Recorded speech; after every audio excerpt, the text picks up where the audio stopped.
la facultad. Así que espero no perder el hilo de las cosas.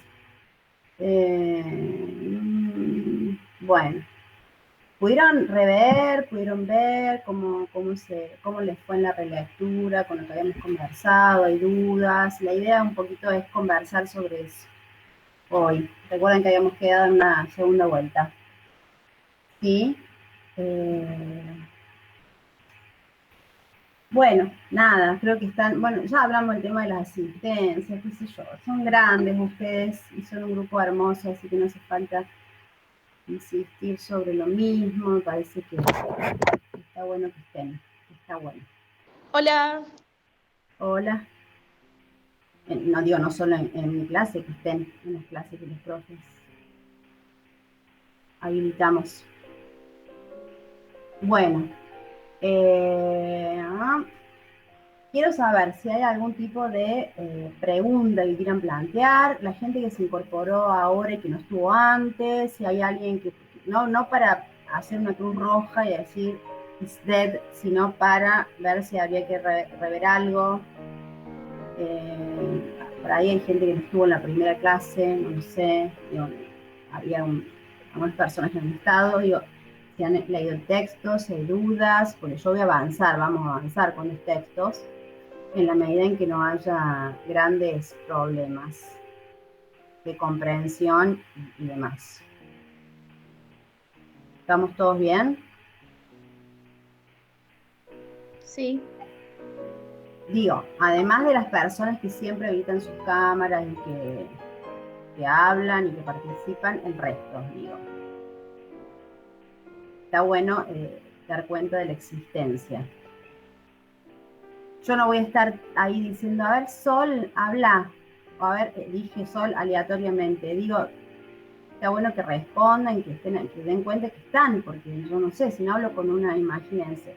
Bueno, hay algunas personas que están, pero hablar una pantalla es un bajón absoluto. Nada. Todo es obvio, así que no lo voy a decir. ¿Estamos? Los que están acá, que son 31 personas, todo el mundo entendió entonces el texto de Marx. Entendió en líneas generales, supo ubicar, quiere preguntar algo puntual, alguna expresión, algo, para eso estoy aquí yo, para que conversemos. O quieren hacer algún aporte, cuál es la reflexión, cuál sería la idea general que ustedes sacan de ese texto, pensando en lo que habíamos hablado, de esta distinción que aparece allí importante, digamos, en ese momento entre idealismo y materialismo. Bueno, esto. Digo, ¿qué les parece a ustedes? ¿Cómo lo podrían decir incluso con sus palabras? Yo estoy diciendo un tecnicismo, digo, ¿cómo lo podrían finalmente, por decir así, qué está diciendo Marx en ese texto? ¿No? ¿Cuáles son como para ustedes las afirmaciones más importantes en esa discusión? Sí.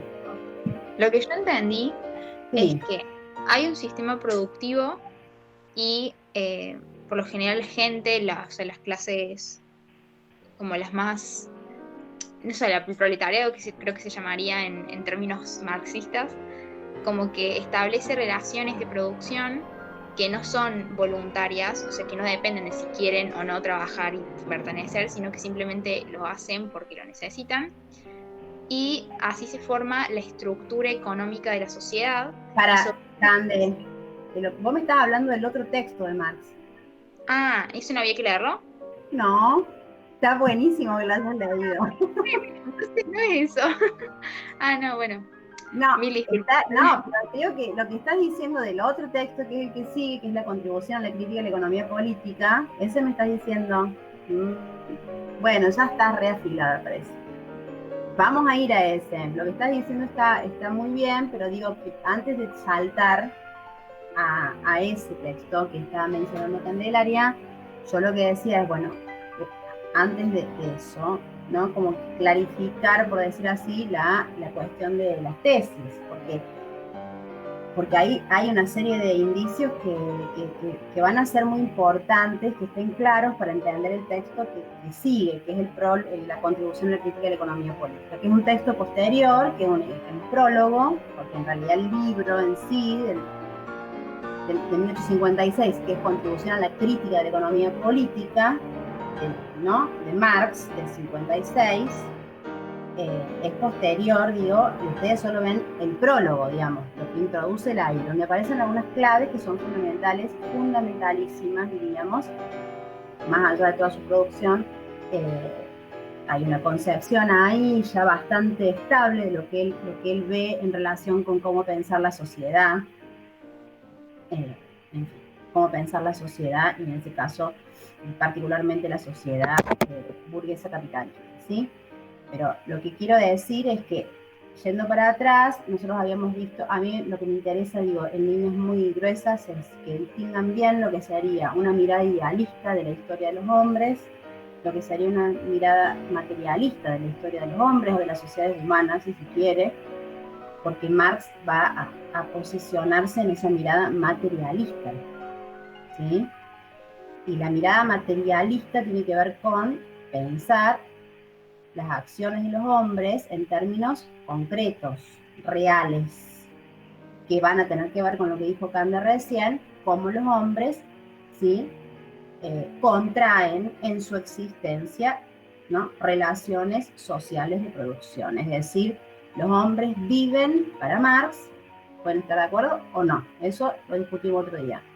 Los hombres viven, digamos, su existencia concreta, real, material, por eso materialismo, tiene que ver con la estructura económica en la que están insertos, ¿sí? Entonces, eso es la mirada concreta, la mirada material de las acciones humanas, no solo del proletariado, sino también de la burguesía, en el caso de la sociedad burguesa, en el caso de la sociedad capitalista, ¿sí? Está claro eso. En cambio, nosotros hemos visto que una mirada ideal o una perspectiva ideal, que era la que respondía a Hegel, entre otros, estamos tomando una referencia clara en Marx, que aparece luego en el texto que ustedes tienen que leer, es una mirada más bien idealista. El idealismo plantearía que esas acciones que los hombres llevan adelante están de algún modo conducidas por las ideas, digamos, por el mundo ideal. Hay determinadas ideas que condicionan las acciones. Uno podría decir a la inversa que en Marx esa existencia concreta de los hombres es la que tiene que ver con las acciones, con las ideas, perdón, con lo que se imagina, con lo que se representa en el mundo ideal. Es como una mirada opuesta. ¿Está claro eso para todo el mundo? Es lo que a mí me interesa que quede acá. Si no está claro, el momento de sacar las dudas es este. ¿Está claro eso para todos y todas? Sí, profe. El resto, los jóvenes, los chicos que no andan casi en Sí, profe. de las mujeres del curso. ¿Sí? Está claro. Por eso en las tesis, digamos, él discute con Feuerbach, porque lo que discute porque Feuerbach también es materialista, también rompe con Hegel, también toma distancia, pero Feuerbach, lo que está diciendo Marx, que a lo mejor no queda claro de una, digamos, pero lo que está diciendo es que lo que Feuerbach ve es que el hombre se relaciona, digamos, con lo real de una manera intuitiva, y que puede tener un conocimiento de eso, ¿no? de lo que lo circunda. Marx discute eso. Marx dice, en realidad, ¿no? Y ahí aparece la noción de ideología. Eso que nosotros conocemos del mundo, eso que los hombres conocen del mundo que lo rodean, que lo rodea a los hombres, perdón, eso es una visión falsa.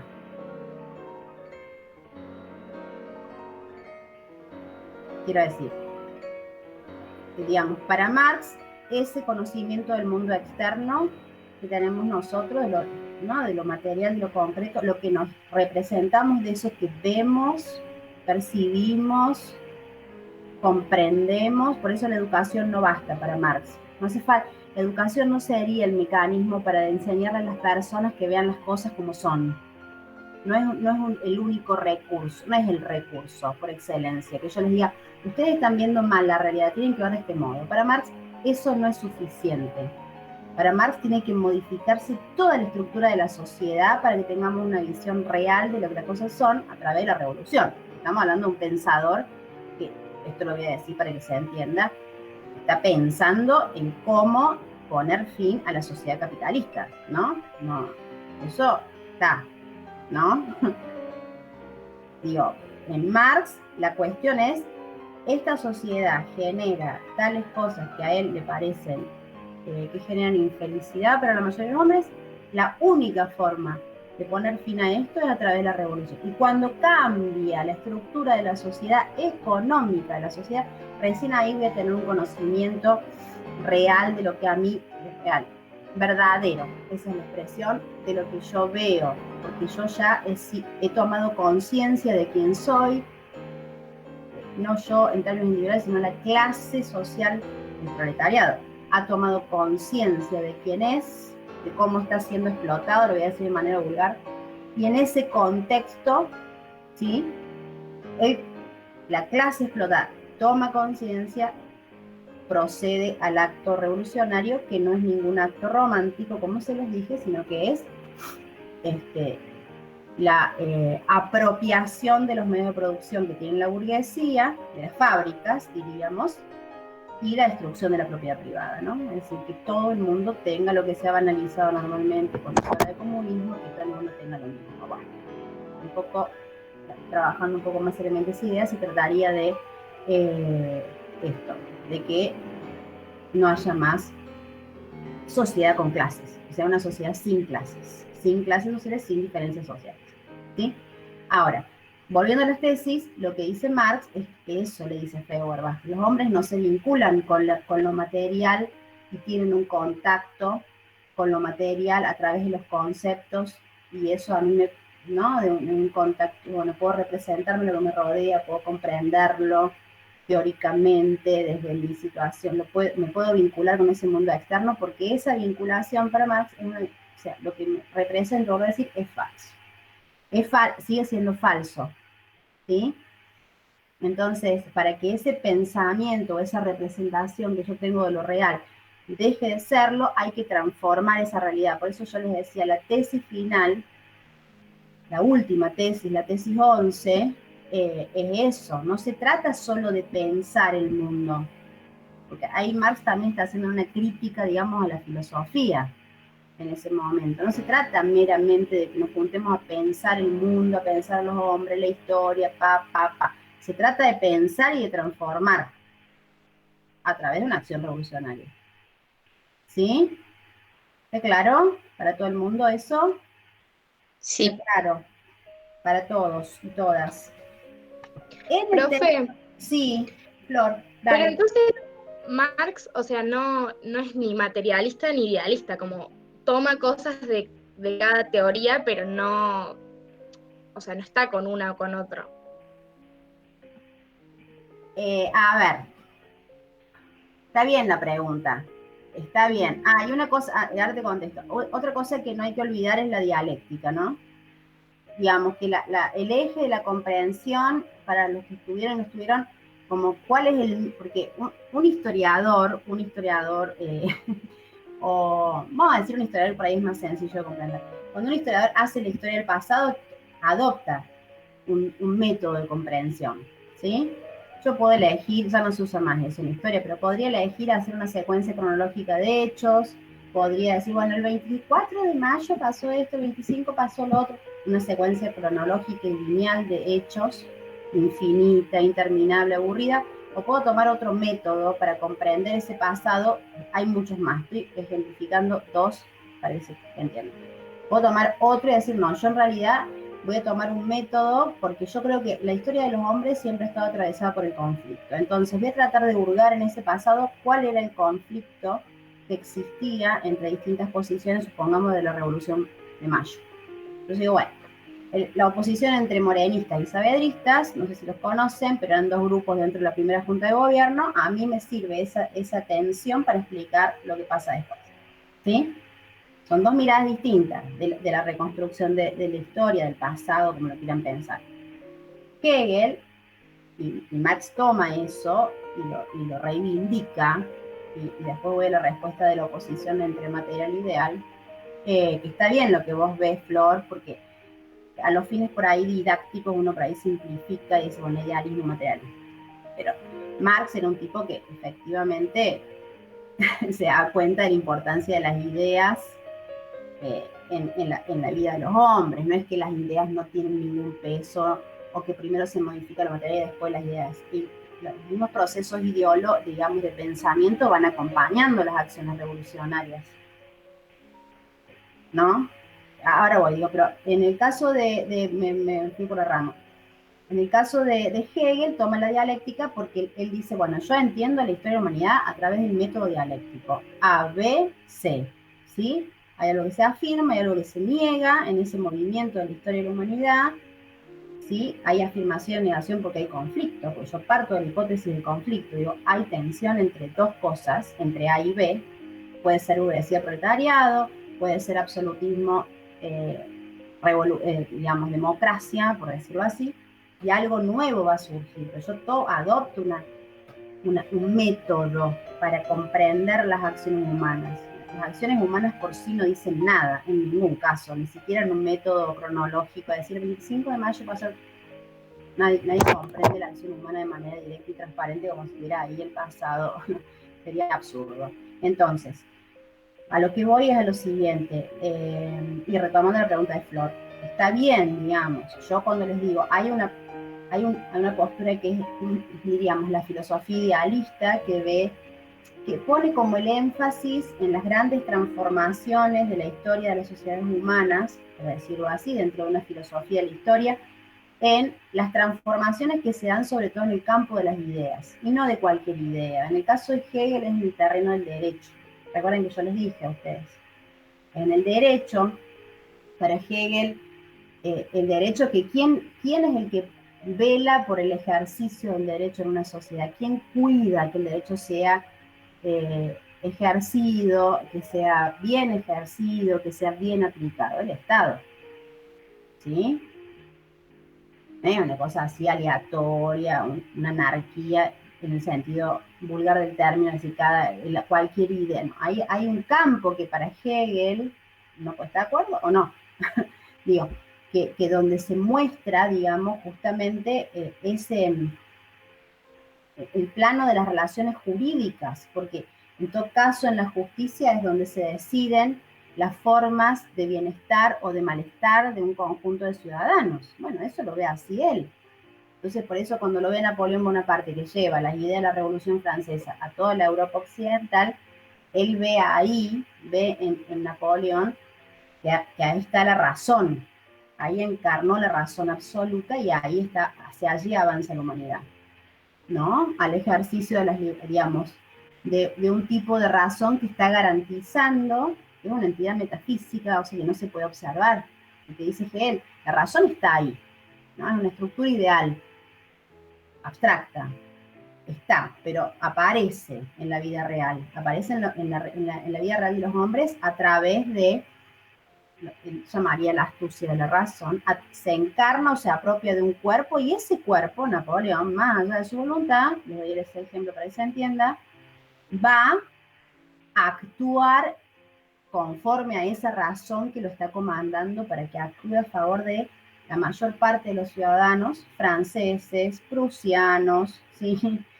Para que el derecho, digamos, que surge de la Revolución Francesa sea aplicado por parte de los estados republicanos, ¿sí? Y tampoco aparecen tantos hombres ni tantas posibilidades, son procesos que se van dando, ¿no? En el tiempo, que aparecen Napoleones, Bonaparte por todos lados, garantizando mayores libertades para los individuos. Digo, pero hay como un peso muy fuerte, digamos, del pensamiento, Flor, en eso. Para Marx, no es que eso no sea importante, pero lo que pasa es que Marx lo que ve es que ese derecho que Hegel tanto reivindica, digamos, que tanto, él dice, finalmente ese derecho, ¿sí? Porque aparte Marx tiene una mirada crítica de esa sociedad y de ese derecho y de esa idea de libertad individual, que no la acepta, no la cree que eso es falso, que no existe la libertad individual, que es ese derecho sería como una versión ideológica y por lo tanto falsa de las sociedades, de las relaciones, digamos, en las que se encuentran los hombres insertos.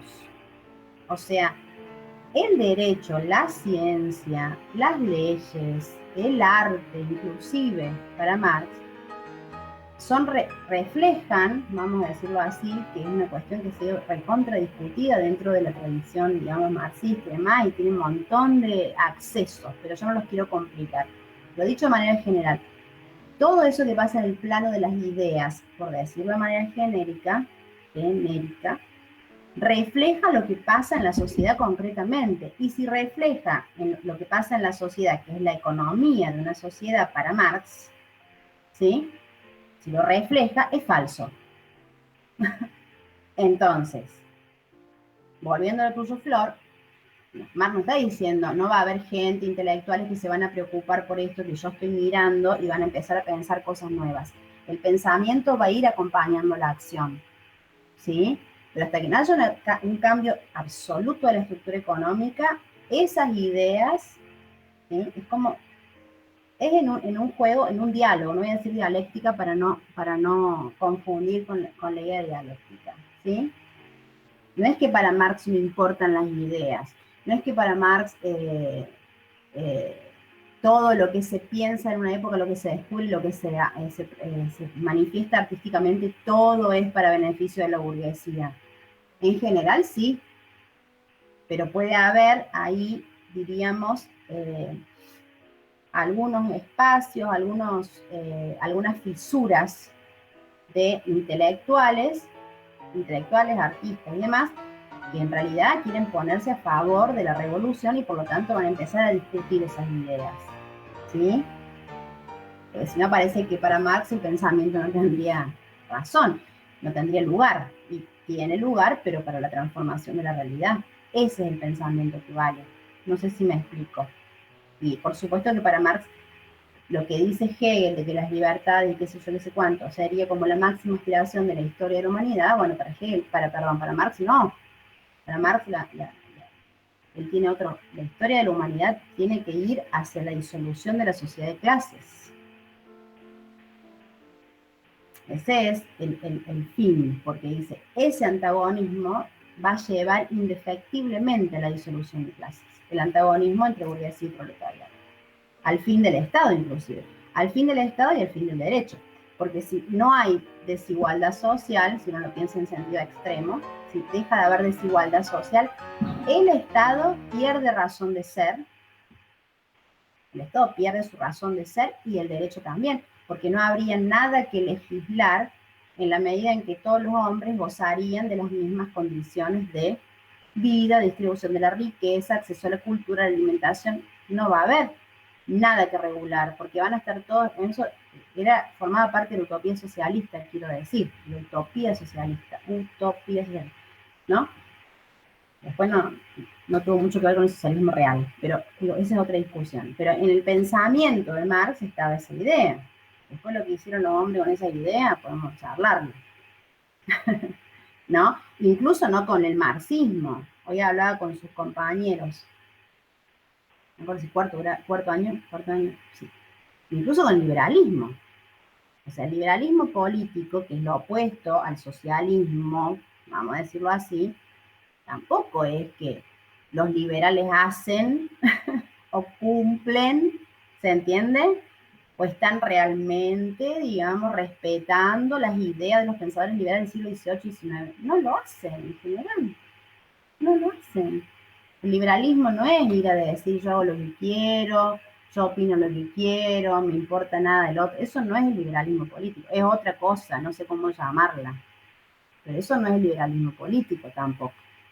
¿Tá?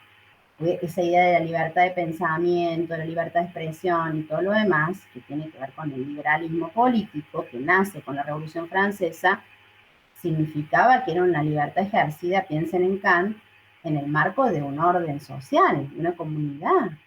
No puedo salir, está bien, hay una defensa de la libertad, pero la libertad tiene un límite, y el límite es la razón pública. Lo hemos hablado varias veces, para tomar cosas que hemos visto nosotros. No puedo salir a decir, Ah, quiero matar a todos los bajos, porque me caen mal los bajos. Los altos, los flacos, los gordos. No es liberalismo, es cualquier cosa, no es liberalismo. Tampoco eso es liberalismo, ¿sí? Por eso, esto a propósito de que a veces uno dice, ay, bueno, una cosa es lo que se pensó, lo que se escribió, y después otra cosa es lo que las personas hacen, las apropiaciones que se hacen incorrectas, indebidas, o a veces torpes, porque no se conoce, de los pensamientos de algunas personas. El anarquismo tampoco es que todo un caos. Y me decían los chicos, bueno, eso es anarquismo. No, el anarquismo tampoco es que cada uno se lo divide. No es que todos tengamos que salir por la calle y pensar cada para pero yo tenemos que tener cuidado. El anarquismo no es caos, yo mato, robo, asesino. Eso no es el anarquismo, no tiene nada que ver con el pensamiento anarquista. Los filósofos anarquistas escribieron grandes obras, discutieron con los marxistas, con los liberales, estaban pensando en otra cosa. No es el que yo me llevo puesto todo. ¿Se entiende?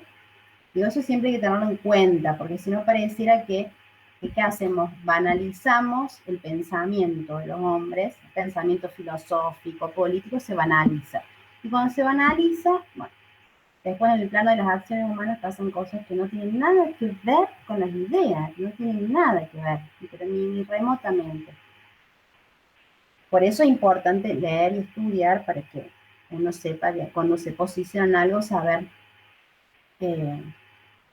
estudiamos ciencias naturales o sociales, quiero decir, ¿no? Con el ejercicio de la ciudadanía. Y bueno, ¿qué quiere decir que soy liberal? ¿Qué quiere decir que soy esto? ¿Qué quiere decir? Bueno, ¿pero qué dijeron? ¿Qué significa? ¿Qué era originariamente? ¿Es esto? ¿Es aquello? ¿Es para que la humanidad no crezca en su proceso, diríamos, de enriquecimiento progresivo, que es un poco lo que estamos asistiendo? Lamentablemente, esa es mi perspectiva. Entonces, si uno cuida las ideas, las cosas pueden ser un poco más amables para todos. Entonces, volviendo a Marx, digo, el texto que sigue, si no hay duda sobre las tesis y la importancia de la transformación de lo real, ¿no? Que eso es una máxima marxista, pensar para transformar la realidad, que también ha sido apropiado por otros movimientos, no necesariamente revolucionarios en el sentido político, sino también movimientos de muchas luchas, ¿no? Luchar para transformar la realidad. A veces se convirtió en un eslogan para transformar lo que nos parece que es injusto, que es indebido, que es incorrecto. Eso, ¿no? Como una cosa fuerte. Por eso les decía al comienzo vemos Marx, porque bueno, más allá de mi posición, digamos, respecto a ese pensamiento, me parece que es una pieza importante, todavía sigue siendo una pieza de crítica importante, que tampoco se reduce a que esté Stalin en el poder ni nada de esas cosas tontas, ¿sí? Una pieza de pensamiento crítico que es importante, es para, digo, eso tiene que ver con eso, ¿no? Con que a veces muchas de esas ideas críticas de la sociedad actual, bueno, tienen un origen histórico, filosófico, y tiene mucho que ver, muchísimo que ver con la tradición marxista. Eso también hay que decirlo, cuando uno dice cosas de esta sociedad que no. Bueno, ahí hay un origen. Bueno, no digo que es el único, ¿no? Hay otras fuentes de crítica también interesantes, pero es una de las más importantes. En relación con el texto que sigue, que es el que se había adelantado a la Cande, quiero que sepan que en el PDF, si no hay preguntas para hacer o algo que quieran acotar. A ver, ¿ustedes qué piensan de todo esto que yo digo?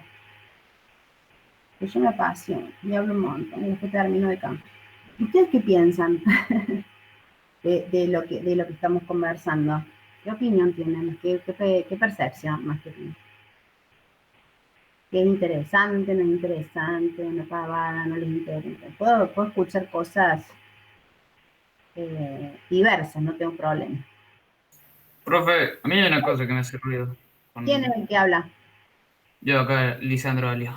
Ah, Lisandro, dale. ¿Qué es Con lo lo que que... dijiste de una postura que plantea Marx, Sí, de que si no había desigualdad alguna, si todos pusiéramos lo mismo y el Estado no tenía que regular, básicamente el Estado no existiría. Es la idea que planteaba. El problema ahí que yo veo es si vos haces eso, ¿cómo garantizar la libertad para cada individuo? ¿Cómo haces que un individuo no quiera más pero como quiere más, o sea, quiere buscar otra cosa, no lo puede hacer porque va a tener un poco más que otro ciudadano.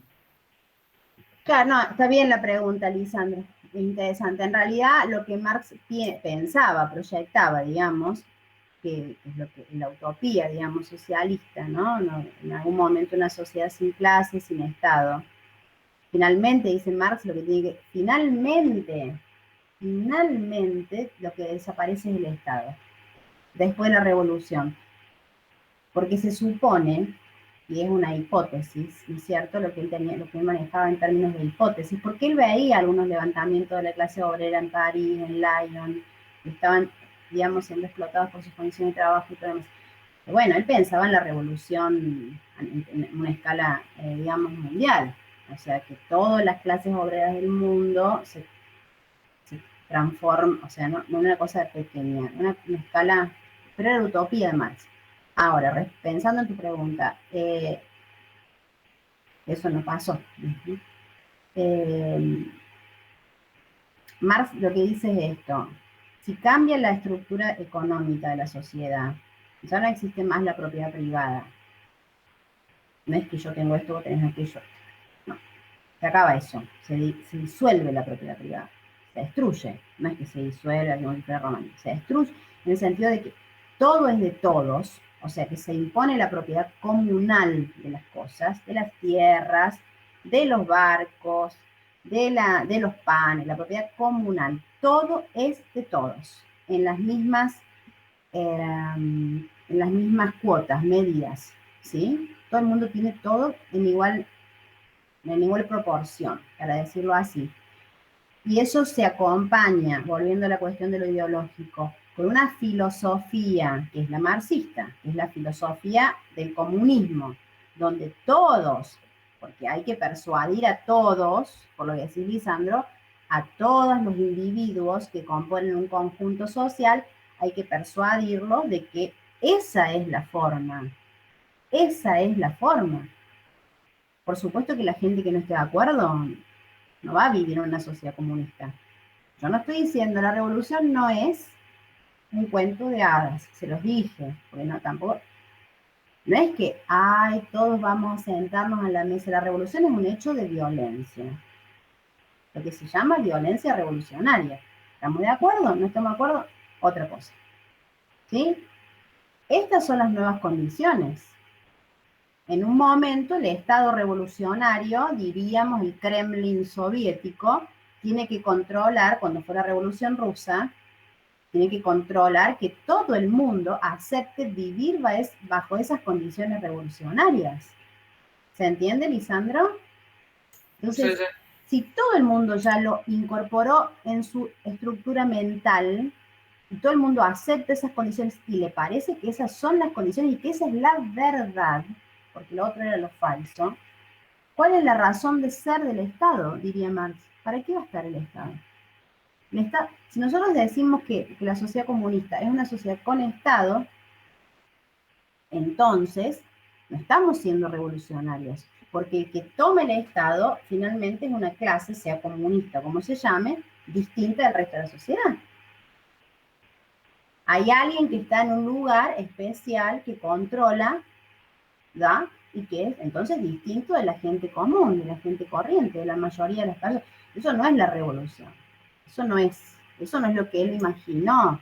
Marx no vio nada de lo que pasó con la Rusia, con la Unión Soviética. Murió antes, murió a fines del siglo XIX. ¿Sí? La Revolución Rusa fue en 1917, la revolución comunista.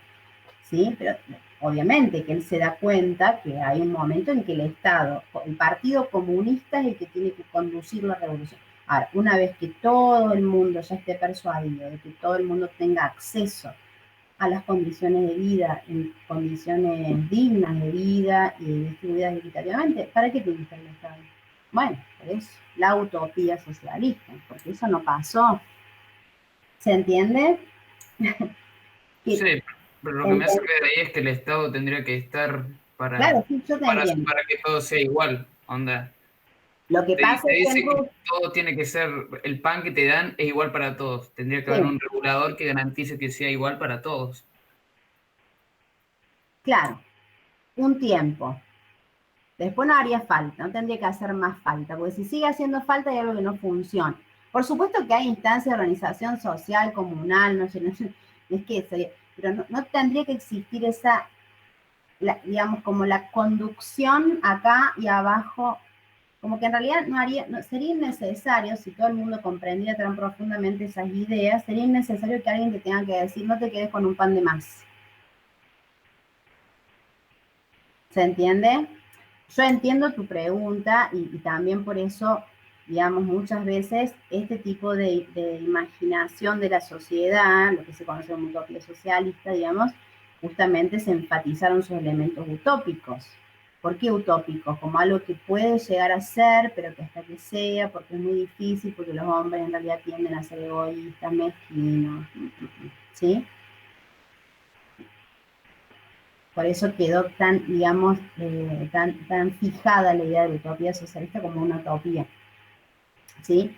Pero bueno, para muchos pensadores revolucionarios, más allá de que eso sea una certeza, de que vamos a llegar un día a una sociedad donde todos seamos iguales, más allá de la certeza en ese progreso de la historia de la humanidad, de lo que se trata es de aspirar a algo más igualitario, de resistir las injusticias, más allá de que eso se vaya a hacer, no sé si me explico, real, que yo diga, bueno, en algún momento, muchas personas y muchos movimientos revolucionarios se han movido por la idea de aspirar a la utopía.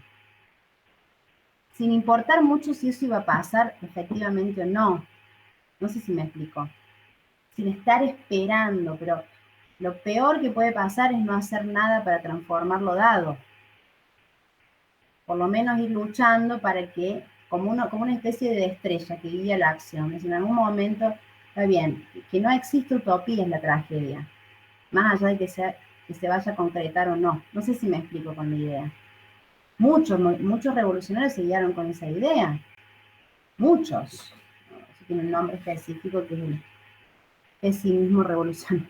Que por más que se tenga la certeza de que eso no va a llegar, eso no quiere decir que yo adopte una posición conservadora, que no me importa lo que le pasa al otro.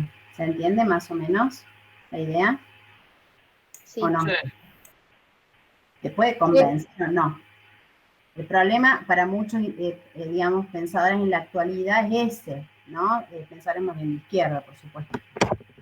Que no exista más la utopía, que no exista la utopía, que se haya caído el horizonte utópico de las sociedades, de la vida humana, de que esto puede ser mejor en algún momento, no necesariamente pensando en la sociedad comunista, pero que puede ser mejor, que puede ser más justo, más equitativo, más igualitario.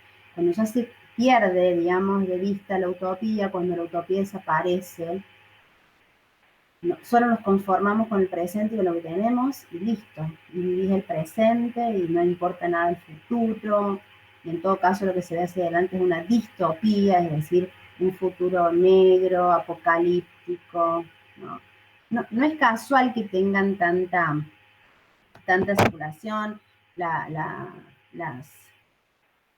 las series que tienen como esa imagen más, digamos, como fatal, trágica, apocalíptica del desarrollo de las sociedades humanas, los discursos a veces mediáticos también son apocalípticos. No hay nada que va a ser mejor. Todo lo que viene es todo horrible, desastroso y qué sé yo. Bueno, pero el tema es qué pasa si yo pienso que todo lo que viene es así. Entonces si yo ya tengo hoy, nos hacen creer, no, que todo lo que viene es horrible, yo me quedo y digo, bueno, no, me trato de cuidar, yo acá chiquitita, ¿no? Eso genera como una inacción. Por eso siempre el horizonte utópico, al menos uno se mueve con la idea de que las cosas van a ir hacia un lugar mejor. No hay utopía, no hay nada. O sea, a lo mejor nosotros tenemos un pensamiento utópico y no somos conscientes. Muchos de ustedes que creen que va a ser mejor tal cosa, tal otra. No digo en términos individuales, ¿no? Estoy pensando cuando uno tiene una preocupación más colectiva de otras cosas, de otras necesidades, de otros derechos. Y uno cree que en algún momento eso se va, hay algo que nos conduce hacia adelante. Cuando no tenemos nada que nos conduce hacia adelante, entonces me quedo ahí, parado, viendo cómo el mundo se cae a pedazos. ¿Se entiende? Eso es importante saberlo porque son jóvenes y ustedes tienen que tener pensamiento utópico. Tienen que pensar que las cosas pueden ir bien, porque si no es muy triste, sobre todo para los jóvenes. Los jóvenes de los 60, de los 70, de esas décadas fueron tan revolucionarias y tan transformadoras de todo, de la libertad sexual, la libertad política, Bueno, los jóvenes, la utopía era como decir hola, la utopía era la condición de existencia, de estar presente, ¿no? Y después pasaron varias cosas en el medio de la historia occidental, jóvenes a veces a abandonar la posibilidad de cambiar, de transformar, nada, y se van conformando con algunas expectativas más individuales. Bueno, en fin, hay varias cosas ahí para pensar, no quiero decir para cosas generales, pero digo, es importante el horizonte utópico. Me parece a mí que es algo importante. Estoy convencida de eso. Que es una forma de resistencia, de verdad. Bueno, digo, en el texto que alguien me quiere preguntar o decir algo de lo que estamos conversando, alguien que le parezca que la utopía no va. Nada, que, no sé, cómo lo ven, cómo lo perciben, digo, está bueno es pensar un poco esas cosas, con necesidades. Yo tengo una pregunta, Sí, ¿quién habla? Ah, Enzo. Nenzo. Una vez que se llega a la utopía, Sí, o sea, sí, o sea, muy le hipotético. agarramos la utopía. Ajá.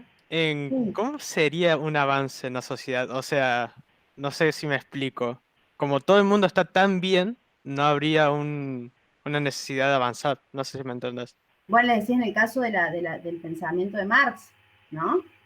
Sí, se podría decir. Ya, pues yo cuando les digo a ustedes el pensamiento utópico es importante hoy, la utopía que podemos pensar nosotros hoy en Argentina, en nuestras condiciones, diría Marx, tengamos en cuenta dónde estamos parados, cuál es ¿no? ¿Dónde estamos? Vamos a proyectar cosas que no tengan que ver con nuestra vida material concreta. Pero digo, en el caso de la utopía socialista, el fin, cómo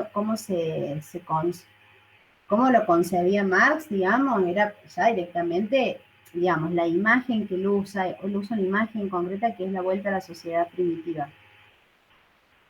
No porque tengamos que vivir como en la época de la edad de piedra, pero en realidad se consumaría o se finalizaría esa utopía socialista cuando los hombres vivan y las mujeres y demás, cómo vivían antes de tanto progreso que generó tanta, no para vivir, vuelvo a decir, con un martillo de piedra, pero como la imagen, como la representación que tenía Marx de volver a cierto primitivismo en el sentido donde no había tanta competencia, miseria, egoísmo, ¿no? Ahí ya se completaría, digamos, ese fin de la historia de los hombres. Para Marx, si nosotros pensamos en utopía hoy, esa utopía la podríamos llenar de otros contenidos, ¿cierto? Porque la utopía por ahí de la década del 60 y los 70 de los jóvenes era de la mayor parte de los jóvenes de ese entonces, del siglo pasado, después de la Segunda Guerra y todo lo demás, la utopía tenía que ver con la transformación del mundo, con la mayor igualdad, menos desigualdad social. Bueno, romper con varias ataduras y mandatos que habían sido consolidados por la sociedad burguesa, la libertad sexual, por ejemplo, la libertad, libertad sexual, la relación entre, por ejemplo, entre profesores y alumnos que no fuera autoritaria, jerárquica y demás. Todo eso se manifestó en un hecho muy importante que fue el Mayo francés, en 1968, en varias ciudades de Francia. Tuvo su epicentro, digamos, se manifestó más fuertemente en París, pero después tuvo alguna proyección hacia los jóvenes revolucionarios del mundo, el Mayo francés, ¿no? Que juntaban todas esas ideas. La utopía era una sociedad más justa, ¿sí? Por ahí la utopía de los jóvenes hoy tiene que ver, con muchos jóvenes, sigue teniendo que ver con una sociedad más justa, más igualitaria, más inclusiva, como se dice hoy en el lenguaje actual, digamos, la inclusión, en una sociedad más empática con las diversidades de todos los colores. Bueno, no sé si va a pasar eso concretamente, pero no tener esa expectativa, no tenerla y quedarme, conformarme con lo que tengo yo y bueno, y puedo comer, puedo levantar, dormir, y que me deje de importar el resto, digo, bueno, ese es el problema. No sé si me explico. Y yo tengo una utopía, quiero algo mejor Por supuesto que la utopía siempre tiene que ver con un pensamiento más bien igualitario, de apertura. Las utopías de derecha no existen. Las utopías son más bien de izquierda. Yo se lo digo así. Digamos, la imagen utópica es de los movimientos intelectuales que han querido modificar el orden de las cosas, hacerlas más igualitarias. No, las otros posicionamientos políticos en general no tienen ese tipo de proyecciones hacia el futuro. Cada uno sobrevive como puede. En general las utopías han sido formuladas por movimientos revolucionarios en varios órdenes, ¿sí? Está claro eso, ¿no? En utopía de los nazis, la utopía de los jóvenes nazis hoy, no existe eso. Tiene un pensamiento utópico, en todo caso, tiene un pensamiento totalitario, fascista, que tienen, qué sé yo. Hay jóvenes nazis en la Alemania actual y en Europa, neonazis serían, ¿no? No hay un pensamiento utópico, digo, para que no nos confundamos. La utopía siempre es como hace referencia a un mundo casi de ensoñación, dirían algunos, ¿no? Como algo pero siempre con una apertura muy, muy fuerte en varios planos. Mental, muy, muy fuerte. Pero bueno, está bueno que esté. Sí, no sé si respondo la pregunta, Enzo, que me hiciste, que yo me voy por la rama, me encanta. Sí, dentro de todo creo que entendí, así que... va, ¿Sí? sí. Bueno, bueno, lo que quería decirles, el texto que sigue, como para ir ya afinando, si no hay dudas sobre las tesis, es el texto que les dije recién, la contribución a la crítica de la economía política, el prólogo. ¿Sí?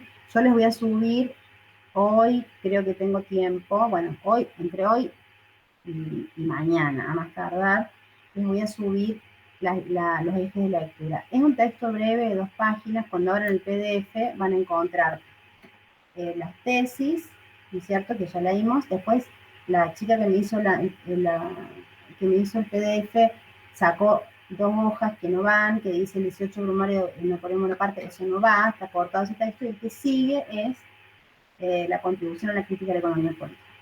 Son 2 hojitas y media.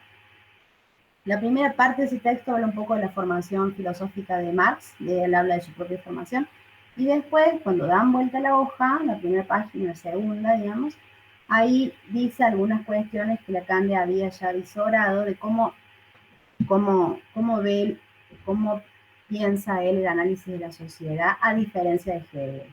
Hegel, en el derecho a las formas jurídicas, lo acabamos de ver, para Marx, eso va a tener que ver con la clave del análisis de la sociedad, va por la economía, por las relaciones sociales de producción económicas. No son las formas jurídicas, ¿sí? Entonces, van a tener que reconocer esa parte del texto, cuáles son las cosas que él descubre, que él dice, yo descubro esto. Si las pueden leer en el texto, digamos, las preguntas son esas: ¿cómo percibe el análisis de la sociedad? ¿Y cómo cree él que se dan las condiciones para la revolución? Que de algo hablamos recién, pero ahí aparecen mencionadas para la revolución socialista, ¿no? Para el fin del capitalismo. ¿Cómo se van a dar esas condiciones? Ahí las menciona. Yo hago una aclaración. El texto no es sencillo, de primera mano. Sobre todo esos 2 parrafitos. Esos es cortito, lo que a mí me interesa que ustedes puedan leer y que puedan entender. Si no hay posibilidad de que eso ocurra, porque no se entiende, lo podemos leer acá en clases. Pero vamos a hacer el intento para que haya autonomía, que es importante, pensando en Kant. No, vamos a dejar que hagan el intento, si les parece, que ustedes hagan el intento de lectura. En el caso de que no marche la cosa, me escriben y me dicen, profe, vamos por la vía. Este texto, yo les cuento, siempre que lo he dado, lo hemos leído en clases. Hemos leído en clases. como le digo, cada párrafito como un texto corto, y lo que a mí me interesa son los párrafos, no un texto eterno, hacemos como una lectura más delicada y minuciosa, digamos, en clase. Por eso les digo, ustedes vienen muy bien en general con las lecturas. Eso no quiere decir que no haya algún problema o lo que sea, no duden en decírmelo, porque, bueno, para eso estoy yo aquí. Cuando terminemos con Marx, vamos a seguir con otro pensador que me parece interesante para ustedes, más con preocupaciones más contemporáneas, si se quiere, que es Foucault. Pero bueno, tiene que quedar claro esto último de Marx. Yo ahí ya voy a cortar con ustedes con Marx y vamos a seguir con Foucault. Y después vemos si prefieren que hagamos como un cierre con Marx oral por grupos, o si se bancarían que sigamos con otro autor y hacemos un cierre Marx-Foucault en lo que queda de este tramo de trabajo, ¿no? Que vamos a ver todo rápido. Pero eso lo vamos conversando. Adelante. Bueno, ¿estamos? ¿Les parece así? Sí, perfecto. Sí, profe. Genial. Dale, profe. Perfecto, profe. Escuchen, yo había pensado esta secuencia y me dicen, no, sí. Yo, en principio, les daría, esta semana, no tendremos clases así la semana que viene, salvo que ustedes me escriban por mail y me digan, profe, no podemos hacer nada con esto, ¿verdad? Nos encontramos en nuestro horario de clase el viernes que viene. Si ustedes marchan solitos, están marchando y pueden y qué sé yo, nos encontramos el otro viernes y hacemos ustedes me cuentan qué interpretaron. Si está todo perfectísimo ahí, que no hay dudas y qué sé yo, qué sé cuánto, ya pasamos a... Pero yo quiero que se tomen el tiempo de leer, no es la única materia que hacen, yo soy plenamente consciente de eso. Entonces digo, hagan las cosas, yo prefiero poco y bueno que mucho y pago, ¿ok? ¿Estamos de acuerdo? Okay. Sí. Si Dale, tienen profe. dificultades, me escriben, ya tienen mi mail, Estoques. Es una muy buena banda, además la tienen que escuchar. Bueno, ¿está? ¿Estamos de acuerdo? ¿Me parece Perfecto. bien? Sí, Sí, Bueno, profe. fantástico. Un gusto verlos, a los que veo de una y a los que veo, digamos, me los figuro. Y cuídense, buen fin de semana y todo lo demás. Igualmente, profe. Nos Igualmente, vemos. profe. Gracias. Chao, profe. Gracias.